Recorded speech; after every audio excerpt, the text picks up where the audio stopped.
bagaimana peran serta masyarakat, swadaya masyarakat, swaklola masyarakat, pemberdayaan masyarakat, ikut juga membantu membangun infrastruktur yang ada di pedesaan. Dengan anggaran yang sangat terbatas, tapi bisa menuntaskan masalah-masalah yang ada di pedesaan, perlu dipecahkan bersama, dibahas bersama dengan warga masyarakat. Betul. Masyarakat ini mereka mengikhlaskan tenaganya, karena masyarakat ini kepingin ya lingkungannya bagus. Pengawasan BPD, Badan Permusyawaratan Desa, kurang efektif.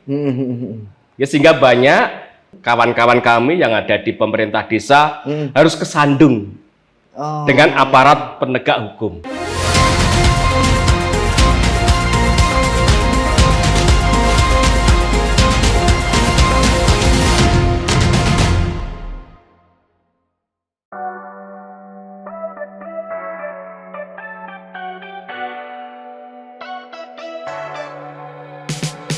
Perkenalkan, sosok inspiratif dari Ponorogo, H. Miseri Effendi, lahir di Ponorogo pada 10 Desember 1963. Perjalanan pendidikan beliau diawali dari SD Negeri Pegiring 1, kemudian menuntaskan jenjang selanjutnya di SMP Negeri Pulung dan SMA Negeri 2 Ponorogo. Tak berhenti sampai di situ, beliau melanjutkan studi strata 1 di Universitas Kadiri dan berhasil meraih gelar sarjana pada tahun 1988. Semangatnya untuk terus belajar membawanya meraih gelar Magister Hukum di Universitas 17 Agustus 1945 Surabaya pada tahun 2003. Di bidang organisasi, H. Miseri Effendi menunjukkan komitmen luar biasa dalam membangun partai politik di daerahnya, mulai dari posisi sekretaris hingga ketua DPC Partai Demokrat Kabupaten Ponorogo sejak tahun 2003 hingga kini. Ia juga dipercaya memimpin tim pemenangan dalam berbagai pemilihan strategis, baik di tingkat kabupaten maupun provinsi, termasuk pemilihan Gubernur Jawa Timur pada tahun 2008, 2013, dan 2018. Dalam dunia pemerintahan, beliau aktif sebagai anggota DPRD Kabupaten Ponorogo sejak 2004 dan telah menduduki posisi Wakil Ketua DPRD selama 2 periode, dari 2014 hingga 2024. Sebelumnya, ia juga pernah menjabat sebagai Ketua Fraksi Partai Demokrat dan Wakil Ketua Komisi C DPRD Ponorogo. Sebelum mengabdikan diri di dunia politik dan pemerintahan, H. Miseri Effendi pernah berprofesi sebagai pengacara, guru, dan dosen, membuktikan dedikasi dan keahliannya dalam berbagai bidang. Dengan pengalaman dan integritas yang kuat, H. Miseri Effendi terus berkomitmen mengabdi untuk kemajuan Ponorogo dan kesejahteraan masyarakatnya, menjadi pilar utama dalam perjalanan demokrasi dan pembangunan daerah.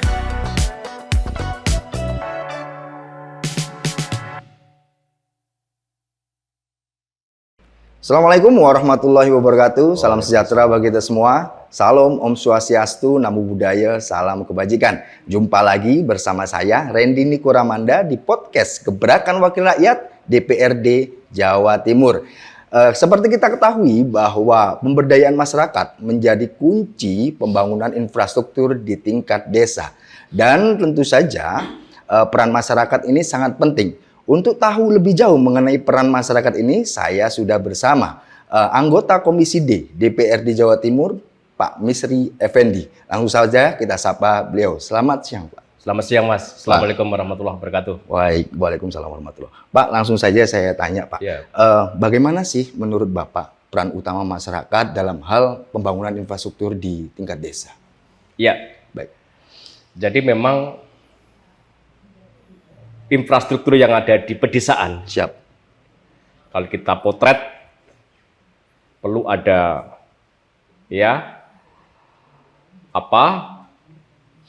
kehadiran daripada pemerintah. Siap. Baik pemerintah kabupaten, pemerintah provinsi, dan pemerintah pusat. Siap. Karena kalau kita melihat infrastruktur yang ada pedesaan ini banyak yang memang harus kita bantu. Iya, betul sekali. Sementara anggaran kita sangat terbatas. Betul. Fiskal kita sangat terbatas. Betul. Apalagi dapil kami dapil 9. Mhm. Nah, untuk mengurai daripada keterbatasan itu, Iya. salah satu solusinya adalah bagaimana peran serta masyarakat, Mhm. swadaya masyarakat, Mhm. swaklola masyarakat, pemberdayaan masyarakat, ikut juga membantu membangun infrastruktur yang ada di pedesaan. Iya, iya. Apakah itu pembangunan jalan, Iya. pembangunan jaringan, Mhm. dan pembangunan air bersih, dan lain sebagainya. Jadi memang sangat-sangat penting keterlibatan daripada masyarakat Iya. untuk ikut diajak membangun desa, Iya, iya. agar desa keluar dari persoalan infrastruktur yang memang menjadi kendala yang selama ini dialami, dikeluhkan oleh kawan-kawan yang ada di pedesaan. Baik. Menurut Pak Misri, masyarakat ini terlibatnya nanti dalam hal apa? Mulai dari pemeliharaan, pembangunan, atau pengawasan, atau Ya. seperti apa menurut Pak Misri? Ya, kami berharap keterlibatan masyarakat ini diawali dari awal, Ya. dari perencanaan dulu. Ya, ya. Jadi kalau orang diajak mulai dari awal, Ya. tidak di tengah, tidak di akhir, Iya, iya. itu akan lebih bersemangat. Betul, betul, betul. Tapi kalau diajaknya itu di tengah atau di akhir, Ya. itu ogah-ogahan. Iya. Itu karakter Betul. masyarakat kita. Hmm. Maka kami berharap kepada para pemangku kebijakan agar masyarakat kita libatkan mulai dari perencanaan. Iya, iya, iya, sepakat ya, Pak. Ya, Iya, iya, iya. dengan anggaran yang sangat terbatas, Mm-mm. tapi bisa menuntaskan masalah-masalah yang ada di pedesaan, perlu dipecahkan bersama, Iya, iya. dibahas bersama, Iya. didiskusikan bersama Betul. dengan warga masyarakat. Betul, betul. Mana yang kita dahulukan? Mm-mm. Apakah ini pembangunan jalan dulu? Ya. Kalau pembangunan jalan, karena ini banyak titik-titik ruas yang kita bangun, di antara titik ruas ini karena anggaran terbatas, yang mana dulu? Iya, iya, iya. Jembatan, Ya. juga demikian, yang mana dulu? Jaringan irigasi, yang mana dulu? Air bersih, yang mana dulu? Jadi kalau dari awal masyarakat ini sudah kita ajak, kita libatkan, mana, maka untuk tahapan ya pelaksanaan itu akan mudah. Mudah. Bahkan kalau ini saran saya, bahkan kalau umpamanya warga masyarakat dilibatkan dalam perencanaan, umpamanya terkendala di lahan, mereka akan dengan sukarela hibah menghibahkan tanahnya untuk masyarakat umum ya. Bukan Betul. begitu, Pak? Betul. Iya, iya, iya, iya. Yang kalau yang Bapak temui, Bapak kan sering turun ke dapil. Yang Bapak temui seperti apa, Pak? Apakah ada kasus-kasus seperti itu atau seperti apa? Iya, jadi pertama kalau di perencanaan ini masyarakat kita libatkan, Iya. masyarakat ini bahkan sudah tidak lagi ya mereka mengikhlaskan tenaganya, Ya. tidak harus kita bayar sebagaimana ya sekian per jam, sekian per hari, tidak. Iya, iya, iya. Karena masyarakat ini kepingin ya lingkungannya bagus, Tuh. desanya bagus. Iya. Sehingga apabila mereka itu kita libatkan, seharusnya anggaran ini kalau kita hitung cukup hanya 400 meter, Ya. bisa menjadi 450 bahkan 500 meter. Betul. Karena mereka tidak harus menerima upah sekian Betul. dan lain sebagainya. Inilah keterlibatan pemberdayaan masyarakat selama mereka dari awal kita ajak, kita libatkan untuk pembangunan yang ada di pedesaan itu. Baik. Pak Misri kita ketahui adalah seorang legislator. Tugasnya juga mengawasi ya, Betul. Pak, dalam tugasnya. Mungkin Bapak, menurut pandangan Bapak, selama ini kolaborasi pemerintah dengan masyarakat dalam hal pembangunan desa seperti apa, Pak? Iya, sebetulnya program itu sudah ada. Siap. Bentuknya adalah bantuan khusus keuangan desa. Oke. Jadi pemerintah kabupaten memberikan bantuan keuangan kepada pemerintah desa. Baik. Pemerintah provinsi memberikan bantuan keuangan kepada pemerintah desa. Ya. Nah, bantuan keuangan ini sifatnya hanya stimulan. Ya. Ya. Nah, yang merencanakan masyarakat desa sendiri. Betul. Yang menggarap juga masyarakat desa sendiri. Betul. Yang mempertanggungjawabkan juga masyarakat desa sendiri. Betul.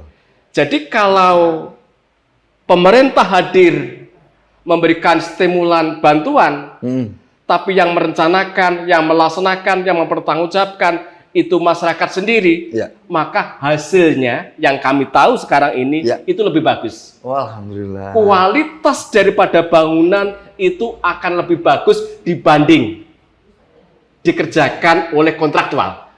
Ini yang kami lihat. Dan bahkan titiknya yang diperlukan oleh desa itu mereka lebih presisi ya Pak? Lebih presisi. Betul. Volume Iya. itu juga lebih panjang. Bagus. Oh, iya. Jadi yang kami ketahui mereka berkorban Iya, betul. tenaganya ya untuk bagaimana volume ini lebih panjang, kualitas lebih baik. Baik. Berkorban untuk menambah material. Iya. Jadi seharusnya upah itu diterima oleh masyarakat, mereka rela Iya. untuk mengorbankan upahnya menambah material, Betul. guna menambah volume. Inilah pemberdayaan masyarakat yang ada di pedesaan. Baik. Seperti kita ketahui bersama Pak, sudah ada dana desa yang turun sampai ke tingkat desa, dan itu memang peruntukannya banyak ya, sesuai dengan keputusan bersama masyarakat desa tersebut. Nah, menurut Pak Misri, pengawasannya seperti apa Pak yang sampai saat ini? Iya. Dapil jenengan. Jadi kami lihat kurang efektif. Kurang efektif ya. Pengawasan BPD, Badan Permusyawaratan Desa, Ya. kurang efektif.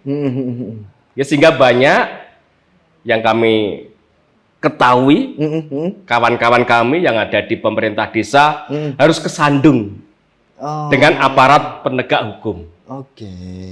Ya, Ya. maka solusinya adalah bagaimana yang namanya pemerintah desa dengan Badan Permusyawaratan Desa Ya. di dalam membahas anggaran pendapatan dan belanja desa, Siap.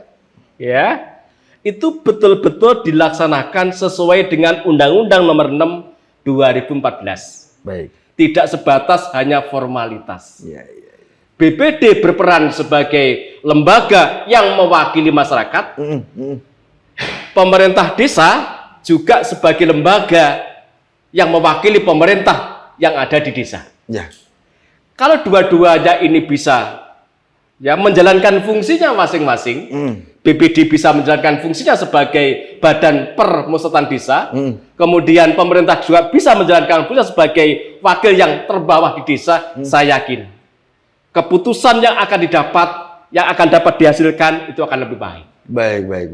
Baik Pak. Kalau dikaitkan dengan pemberdayaan masyarakat, dananya sudah ada dari Betul. dana desa, tenaganya sudah ada dari pemberdayaan masyarakat. Ini sudah, kalau menurut Bapak yang efektif akan seperti apa sih kolaborasi dua ini yang semuanya dari masyarakat desa? Kayak gimana Pak menurut Pak? Transparansi.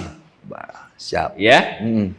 Jadi orang desa ini gampang karena saya juga orang desa. Yeah. Saya berasal dari orang desa. Ya. Yang penting ada keterbukaan, Siap. ada transparansi untuk apa dan sebagainya. Bahkan mereka berani berkorban. Betul. Ya. Itu. Tetapi apabila anggaran ini tidak begitu terbuka, ya bahkan ya tertutup, tidak jelas, ya tentu masyarakat ogah-ogahan untuk diajak bagaimana pemberdayaan, diajak untuk bagaimana program ini berjalan. Maka salah satu kunci caranya adalah tadi, ya, bagaimana dana desa, bagaimana dana alokasi desa, bagaimana dana lain-lain yang sah terbuka kepada masyarakat, mulai dari pendapatannya berapa, belanja untuk apa saja, pembiayaan seperti apa. Apabila tiga ini terbuka, pendapatannya berapa, pendapatan dari transfer berapa, pendapatan dari asli desa berapa, belanja untuk A sampai Z apa saja, saya yakin masyarakat dilibatkan untuk bagaimana mengepus pembangunan itu akan lebih mudah. Ya, meskipun Transparansi. ya, meskipun kadang mereka mempertanyakan ya Pak ya. Kadang mereka ketidaktahuan itu karena memang kurangnya sosialisasi menurut saya. Betul. Baik. Kalau yang Misri yang Bapak temui ketika kemudian turun ke lapangan, tantangan utama mereka ketika terlibat dalam pembangunan infrastruktur di desanya masing-masing itu apa sih Pak? Tantangan yang dihadapi oleh masyarakat, Betul. Anggaran ini tidak cukup. Ya. Katakanlah di suatu desa itu ada 3 dusun. Ya. Nah, sementara anggaran ini harus kita bagi menjadi 3 dusun. Betul. Nggak cukup. Betul. Ya kan? Ya. Karena nggak cukup, maka dalam keputusan itu hanya dialokasikan untuk 1 atau 2 dusun. Sehingga dusun yang 1 tidak mendapatkan program. Dusun yang 1 mengantri untuk tahun anggaran di tahun berikutnya betul. 2026. Nah, inilah yang kadang-kadang yang terjadi di suatu perencanaan di desa karena keterbatasan daripada anggaran yang ada di desa itu. Maka tadi kami sampaikan ada program dari pemerintah yang namanya bantuan keuangan kepada desa. Ya. Dari pemerintah kabupaten, Ya. dan itu tidak kontraktual. Itu diserahkan pure kepada pemerintah desa. Silahkan direncanakan, silahkan dilaksanakan, tapi pertanggungjawabkan kepada kami anggaran ini untuk apa. Jadi sepenuhnya itu adalah mandat yang diberikan oleh pemerintah kabupaten kepada desa. Baik, kalau di beberapa daerah, kita ketahui kultur Indonesia ini kan banyak ya Pak. Betul. Ya? Beragam. Kadang sosial budaya itu di suatu daerah menjadi hambatan terkait pembangunan infrastruktur di desa itu sendiri. Menurut Bapak seperti apa? Apakah itu menjadi hambatan atau tidak? Iya, kalau di Mataraman. Ya, Mataraman. Ya, ini Ponorogo, Pacitan, Trenggalek, Ngawi, Magetan. Ini masih luar biasa. Kegotong royongannya, Guyup Bang ya. keguyupannya, kerukunannya, Luar biasa. khususnya di pedesaan. Kami ngomong di pedesaan. Ya. Jadi kalau di pedesaan itu ada keluarga yang punya hajat, Betul. punya gawe, itu luar biasa berduyun-duyun membantu. Betul. Nah, sehingga apabila potensi kegotong royongan, kerukunan ini betul-betul bisa ya kita maksimalkan. Dengan program yang kita bantu melalui pemerintah daerah, kabupaten dan pusat, saya yakin pemberdayaan yang ada di desa akan dapat berjalan untuk mempercepat pembangunan yang ada di pedesaan itu. Baik, saya tertarik dengan kata-kata gotong royong dari Pak Misri barusan. Perlukah kalau sekedar gotong royong kan biasanya tiap minggu selalu ada masyarakat. Perlukah kalau untuk bicara infrastruktur desa mereka diberi pelatihan swakelola khusus untuk ikut mulai dari awal perencanaan, pemeliharaan, penggunaan dan lain sebagainya. Perlu tidak pelatihan-pelatihan seperti Jadi sekarang bahkan itu sudah. Oh sudah ya. Luar biasa. Jadi teman-teman yang ada di pedesaan itu sudah dilibatkan. Kalau ada program-program dari pemerintah yang sifatnya swakelola. Ya.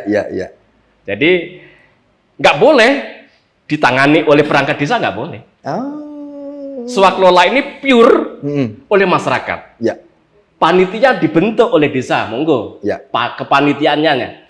Tapi keanggotaannya pure adalah masyarakat yang ada di desa itu. Ya. Mulai perencanaan silakan. Jadi pemerintah desa dan kami hanya sifatnya membimbing saja. Tapi eksekutornya ada pada masyarakat dalam upaya untuk menumbuh kembangkan pemberdayaan yang ada di pedesaan. Saya rasa dengan begitu juga mereka memiliki rasa memilikinya Betul. dan tanggung jawabnya juga sangat tinggi ya untuk Betul. memelihara infrastruktur yang dibangun itu Pak ya. Betul. Apakah itu juga terjadi di Mataraman juga atau seperti apa Pak? Ya, jadi ya di Mataraman tadi contoh ya. Contoh kemarin kami datang ke Kecamatan Kerayun. Betul. Jalannya rusak. Oke. Ada yang beli semen. Ya. Ada yang beli pasir. Ya. Ada yang beli koral. Ya. Nah, anggaran untuk material ini lebih banyak swadaya. Ya. Termasuk kami dimintai bantuan. Betul.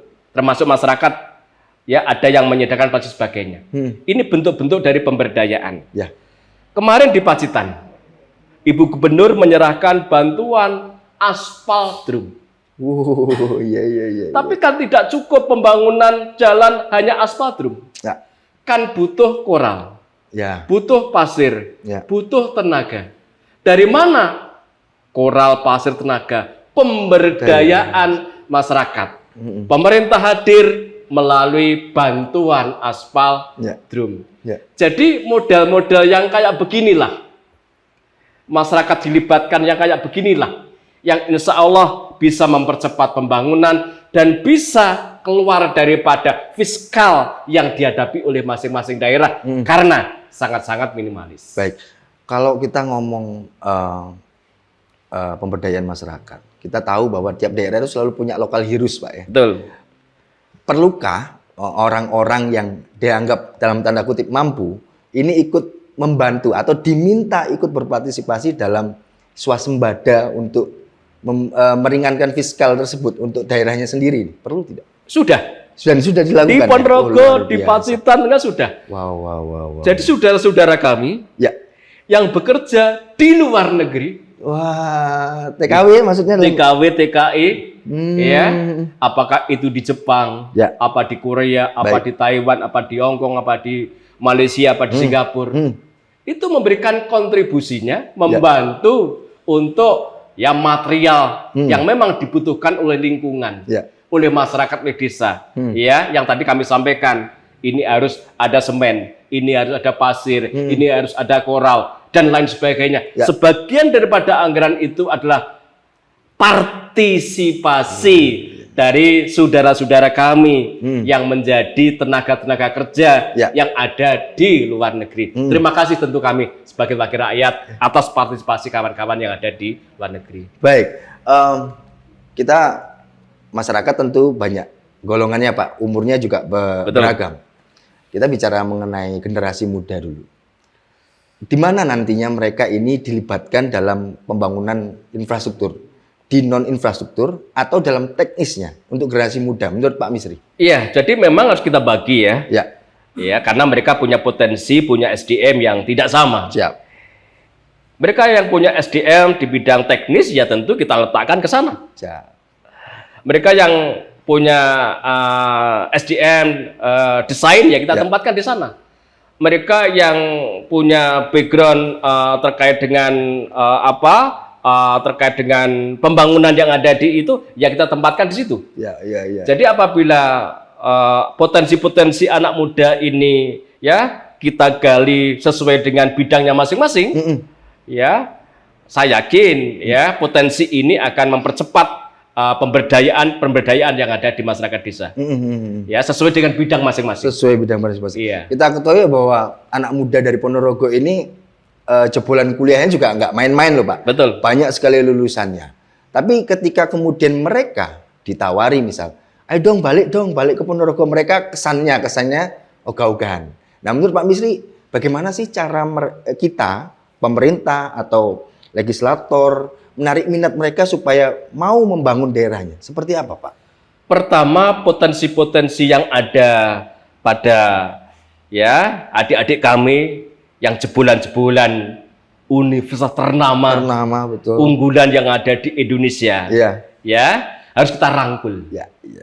Ya, Pak Bupati merangkul, ya, pemerintah daerah merangkul, kami anggota DPRD merangkul, Ya. sering ngopi bareng. Iya. Ya ngobar, Ngopi ngopi bareng. Ayo kita pecahkan. Ponorogo. Ponorogo ini di samping kota budaya, Ya. tapi juga kota santri. Pacitan, Ya. luar biasa, ada 1000 gua. Yo. Trenggalek dengan lautnya, Ngawi dan Magetan. Jadi kalau potensi-potensi yang ada di daerah ini kita rembuk, kita diskusikan bersama dengan mereka-mereka yang luar biasa, jebolan-jebolan dari perguruan tinggi universitas, saya yakin ya mereka tidak akan keluar, Luar biasa. tidak akan berimigran Ya, ke kota atau ke daerah lain. Ya, Mereka akan kerasan di Kabupaten Ponorogo. Baik, dari sejumlah dapil yang Pak Misri gawangi, ada catatan khusus nggak mengenai infrastruktur, khususnya di pedesaan?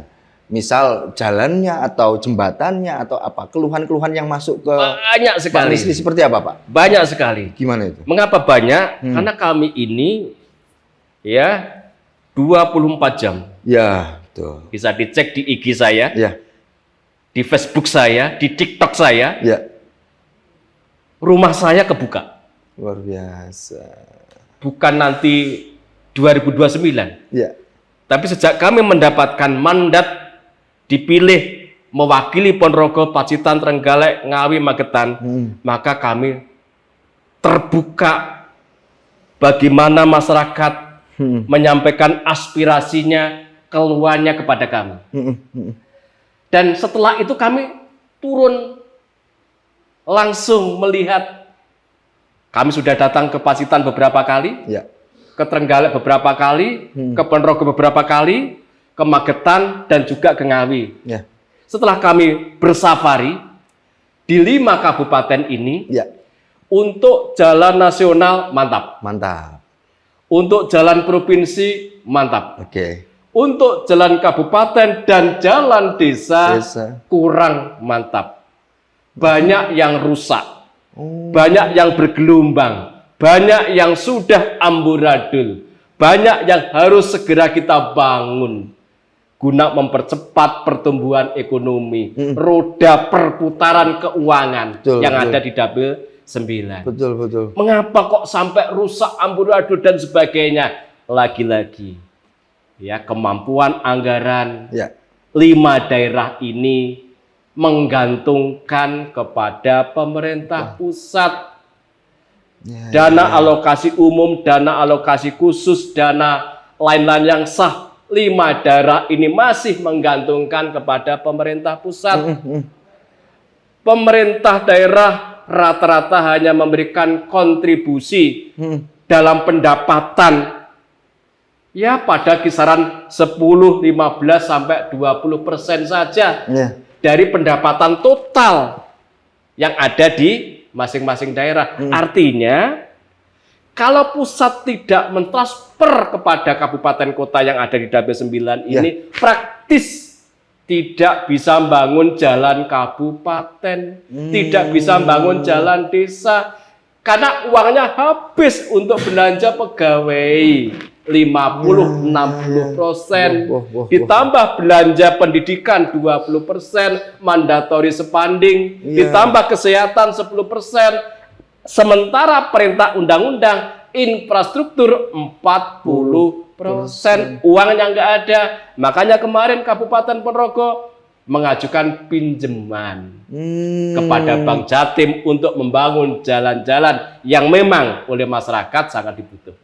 Oh, nah ini kan perlu tidak sebenarnya ya dalam tahap sosialisasi ya perlu tidak dijelaskan ke masyarakat bahwa dampak mereka mendapat infrastruktur ini sangat penting loh untuk kedepannya.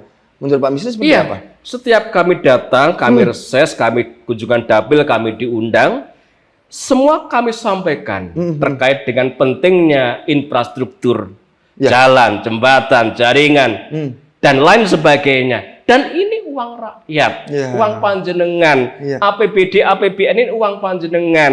Jenengan nggak boleh masa bodoh, cuek. Di saat ada kontraktor membangun sakar PDW, jenengan harus berani negor ini salah. Ya. Kalau nggak berani sampaikan kepada saya tak akan datang sidak ya terkait dengan bangunan-bangunan yang nggak bener, yang nantinya usia itu nggak sampai sebagaimana yang kita rencanakan. Mungkin nggak sampai setahun sudah jebol semuanya. Ini ya yang harus fakta di lapangannya begitu ya. Harus kita libatkan. Jadi kalau di titik ada bangunan, tetapi bangunannya amburadul sak maunya sendiri, ayo rakyat mengawasi. Iya. Kok ternyata mereka tetap bandel, laporkan kepada saya, pada wakil rakyat, karena kami punya fungsi namanya fungsi kontrol. Baik.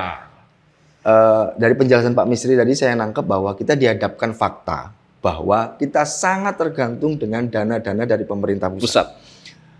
Bisakah dalam konteks pemberdayaan masyarakat ini bisa secara mandiri kemudian menghasilkan sendiri untuk dibuat membangun daerahnya sendiri? Menurut Pak Misri yang efektif seperti apa Pak kalau bisa? Sebagian daerah sudah melaksanakan seperti itu. Baik.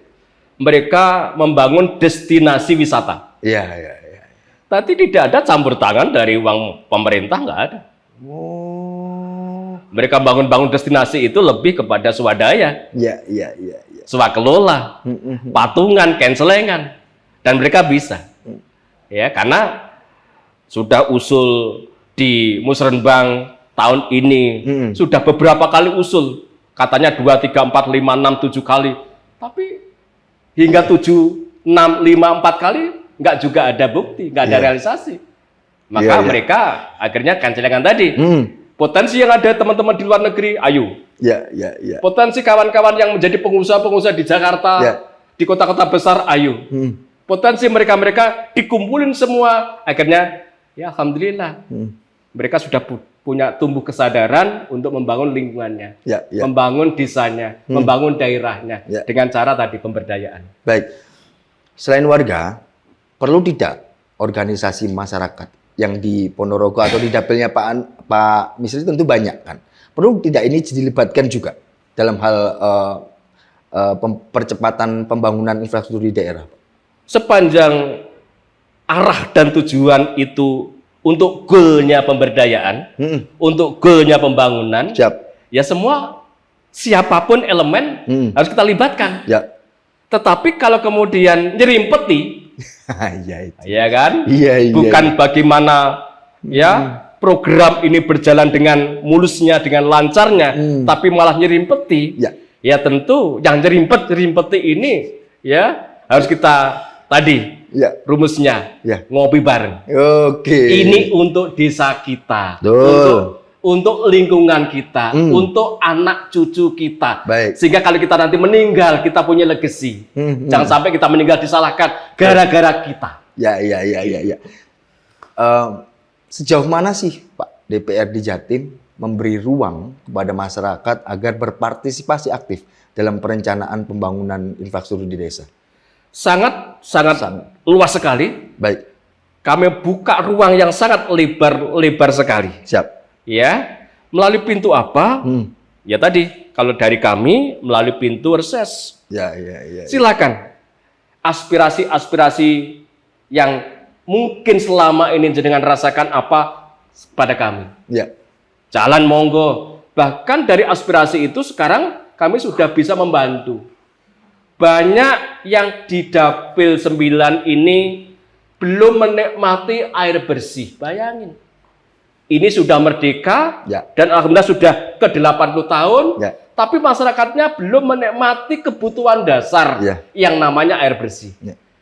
Kami langsung telepon ya kepada Cipta Karya. Luar biasa. Iya kan? Kemudian dari Cipta Karya diterjunkanlah tim untuk survei yang ada di Desa Sendang, Kecamatan Ngerayun. Dan alhamdulillah kami sudah mendapat laporan.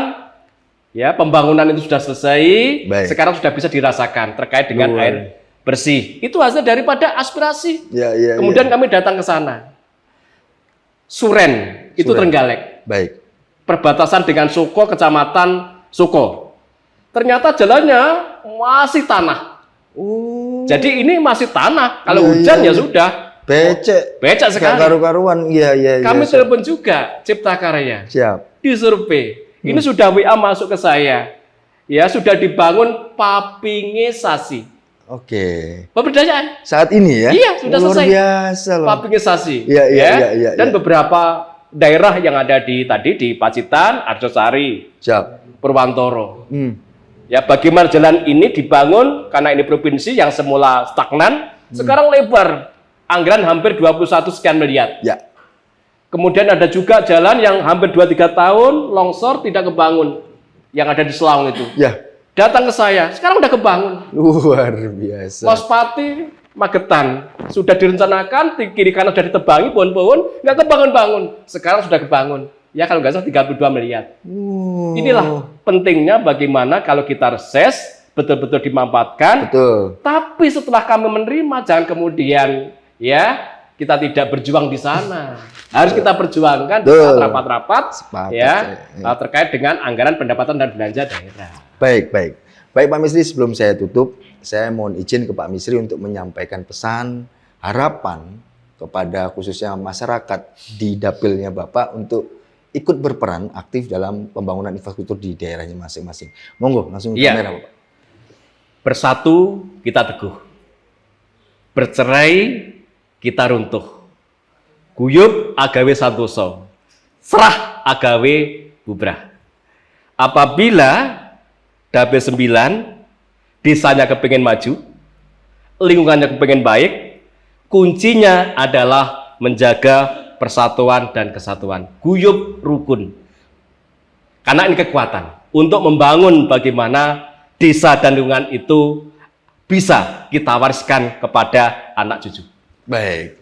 Baik Tribuners, itu tadi bincang santai saya bersama anggota Komisi D DPRD Jatim, Pak Misri Effendi. Semoga bisa diambil manfaatnya. Saya Randy Kuramanda, pamit. Assalamualaikum warahmatullahi wabarakatuh.